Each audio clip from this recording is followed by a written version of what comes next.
bonjour. Voilà, donc aujourd'hui nous commençons notre deuxième séance sur les fleurs du mal, dont le thème est la femme. Et ce thème-là, je le travaillerai à travers le poème « À une passante ». Je vous rappelle que la toute première séance avait été l'occasion de faire une présentation du recueil des fleurs du mal. Et donc là, aujourd'hui, pour ce deuxième thème, je vous propose de travailler sur l'image de la femme, image très importante et thème aussi fondateur dans les fleurs du mal. Le poème « À une passante » fait partie, dans les fleurs du mal, de la section intitulée « Tableau parisien ». On trouve dans les poèmes de cette section l'évocation des rues de la capitale, des rencontres qu'on peut y faire, et donc la ville constitue par la multiplicité de spectacles et les possibilités de rencontres qu'elle offre, un puissant excitant pour l'imagination et pour distraire quelque part le poète de ce spleen dont on parlera dans une prochaine séance. À une passante, le poème donc porte le numéro 18 et il vient tout de suite après le poème « Les petites vieilles » et que va suivre par la suite le poème « Les aveugles ». Il a été introduit par Baudelaire dans la réédition augmentée des Fleurs du mal, réédition de 1867. Mais la fraternité au sein de la grande ville est illusoire et le poète est souvent renvoyé dans la solitude. C'est ce que l'on va voir aussi dans cette thématique de la femme. Donc, le thème principal du poème « À une passante » est d'abord tout simplement une rencontre que Baudelaire évoque tout le long de ce poème. C'est une rencontre très brève d'une femme croisée dans la rue et il comprend qu'il aurait pu être destinés l'un à l'autre et que quelque part il frôle en la croisant un moment d'éternité, un moment de bonheur. Ce poème a une composition bien particulière et pour cela je suivrai sa construction. Il est construit sur 2 quatrains et 2 tercets. Les 2 quatrains donnent successivement une vision de la rue d'abord, puis une description de cette femme inconnue, vue de loin d'abord, puis progressivement en gros plan sur son visage, ses yeux surtout, alors qu'ils se croisent. Et puis dans les 2 derniers tercets, le poète s'adresse à cette femme, qui est irrémédiablement passée, il ne pourra plus la revoir, et il s'interroge sur des futurs possibles avant de faire un double constat d'échec, impossibilité de l'amour et difficulté d'être en tant que poète. Le poème débute donc par la description de la rue. Cette description tient en un vers unique, le tout premier du poème. Je vous le rappelle, la rue assourdissante autour de moi hurlait. Cette description est présentée par son impact sur l'ouïe. Elle est assourdissante. Puis vient le verbe hurler. Ces 2 mots suggèrent l'absence d'harmonie et un bruit plutôt désagréable. La rue, d'autre part, est présentée en relation avec le poète lui-même. Autour de moi. Le poète est donc isolé, au centre de la rue. Il ne participe pas au mouvement ni au bruit qui lui sont extérieurs. Il est totalement étranger à la situation dans laquelle il est. Puis vient cette présentation dans le vers suivant de cette femme, donc qui va avoir lieu entre le vers 2 et le vers 5. Cette présentation de cette femme est faite en mouvement, elle n'est pas statique. Elle arrive, se rapproche du poète, en voyant le verbe précisément « passa », puis soulevant, balançant. Et cette femme, elle frappe d'abord par sa silhouette, qui évoque une minceur souple, élancée. On remarquera la présence des 2 adjectifs, longue et mince, puis agile. Ses mouvements sont souples et gracieux. On remarquera la présence des participes présents, soulevant et balançant. Cette souplesse, ce mouvement dansant, sont rendus également par le rythme du vers. Le vers 3 et 4 sont deux tétramètres réguliers. On remarquera donc le mouvement de 3 étapes du vers. Il émane d'elle une grande séduction. Cette femme est une séductrice. Cette image-là est renforcée par l'emploi des mots comme feston, ourlet, qui dégagent la jambe. Elle frappe aussi par la douleur qui émane d'elle, en grand deuil, douleur majestueuse. Puis elle frappe par son aspect noble. Cette femme est perçue comme majestueuse, fastueuse, noble, telle une statue, dit le poète. La statue évoque à la fois la perfection esthétique et une certaine froideur. Mais la statue, c'est aussi l'idéal de beauté chez Baudelaire. Rappelons-nous que Baudelaire est un esthète et que le côté esthétique dans le poème est important.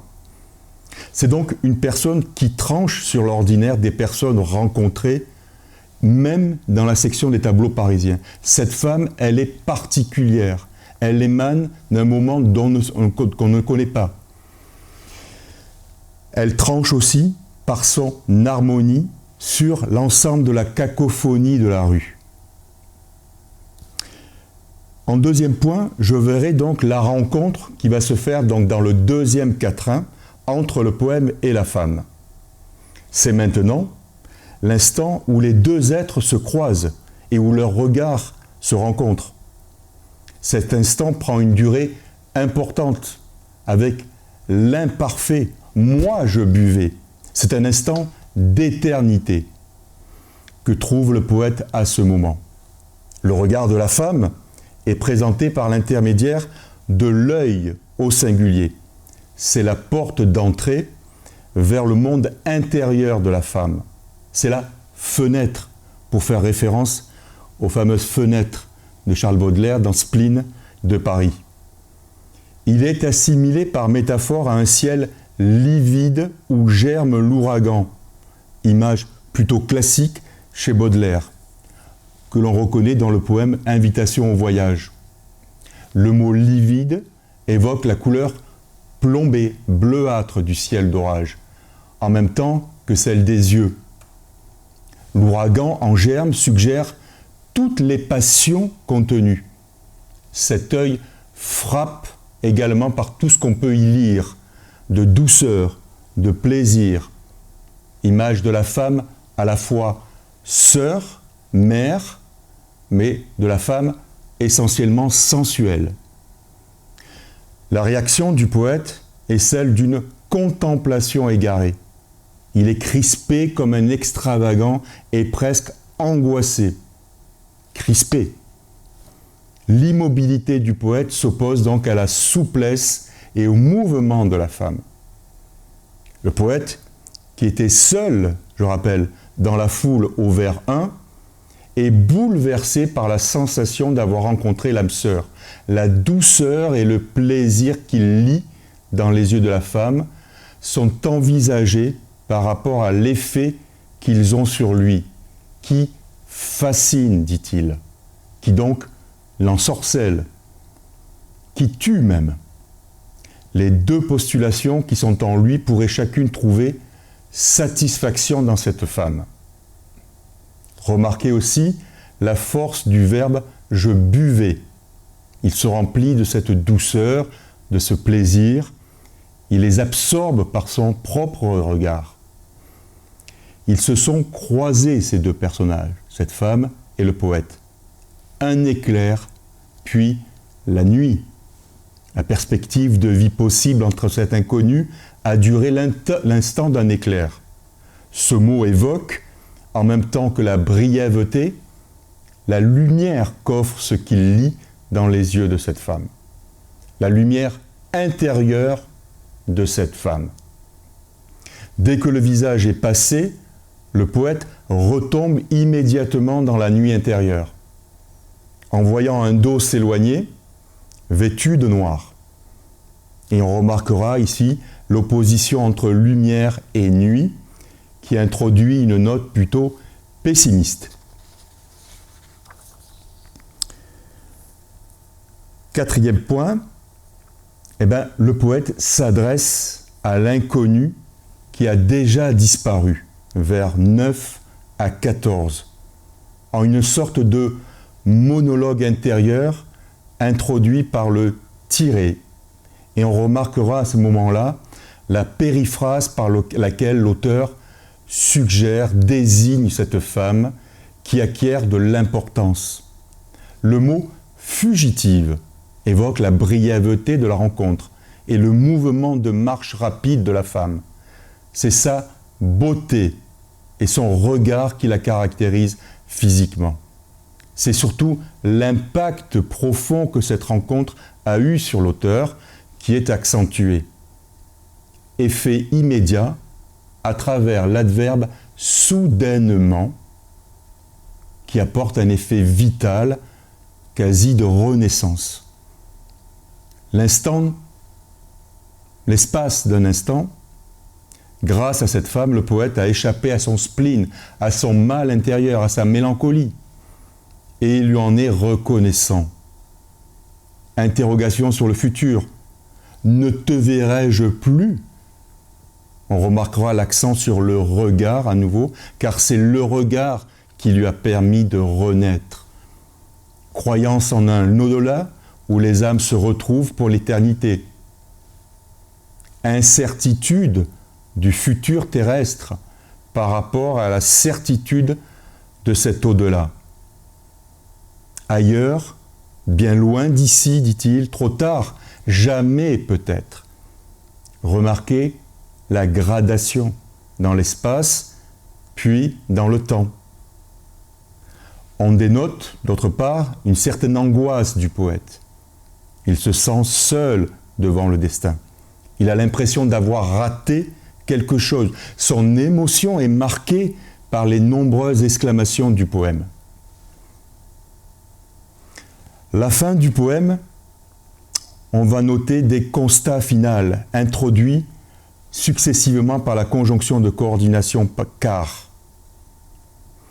Premier constat, un constat d'ignorance du projet de l'autre, constat d'incertitude, insistance marquée par le parallélisme des constructions opposant je et tu, fuir et aller.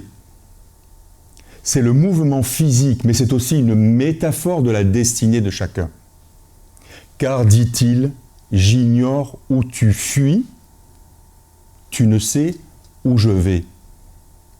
Le tétramètre régulier suggère le rythme de la marche. Elle semble vouloir échapper à quelque chose, alors que lui semble marcher vers un destin plus concerté.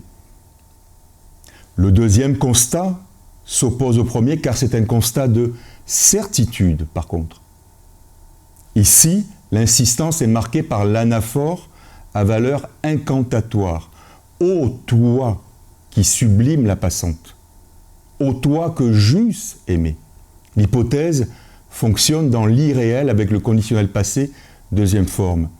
Regret très fort d'un amour qui n'a pu être réalisé. Ô toi qui le savais. Le poète regrette peut-être qu'elle n'ait pas fait le premier pas. Il a lu une connivence dans son regard. Ils sont ainsi doublement semblables, pour avoir reconnu chez l'autre un amour possible, pour avoir identifié l'âme sœur, pour avoir choisi de passer sans s'arrêter, pour n'avoir pas voulu saisir ce moment. Et c'est en ceci que tous deux sont tragiques. Ils ne veulent pas changer leur destinée et ils l'assument. En conclusion, je dirais